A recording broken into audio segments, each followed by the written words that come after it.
Құрметті әріптестер, бүгін біз талқылау барысында қоғамнан келіп түскен мыңдаған ұсыныстар ескерілген, еліміздің болашақтағы даму барысын, азамат пен мемлекеттік өзара қарым-қатынасының жаңа моделін, мемлекеттік басқарудың бағдарын айқындайтын жаңа конституциямызды халықтың шешіміне ұсынғалы отырмыз. Конституция жобасы қоғамның өзекті сұраныстарына сай келеді. Оның негізінде адам және адами құндылықтар, билік тармақтары арасындағы тепе-теңдік, заң үстемдігі мен әлеуметтік әділеттілік қағидаттары жатыр.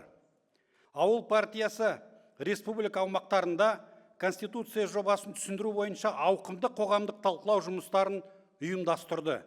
Осы тұрғыдан алғанда, ауыл партиясы ұсынған қоғам үшін маңызды саналатын бірқатар бағыттардың, соның ішінде қазіргі және келер ұрпақтың денсаулығы мен өмірі үшін аса маңызды экология, қоршаған ортаны қорғау және табиғи ресурстарды жауапкершілікпен қарау қағидаттарын Конституция жобасында көрініс табуы, құрметті әріптестер, бірлесіп жүргізген жұмыстың нақты нәтижесі деп білем.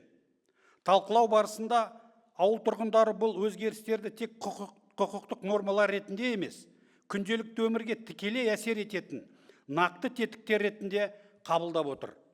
Осы орайда маңызды бір жайтты айтқым келеді.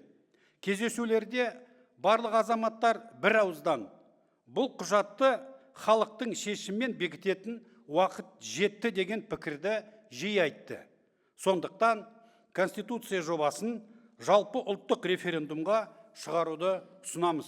Барлық отандастарымызды жаңа конституциямызды қолдауға шақырамын. Призываю всех казахстанцев поддержать проект новой Конституции.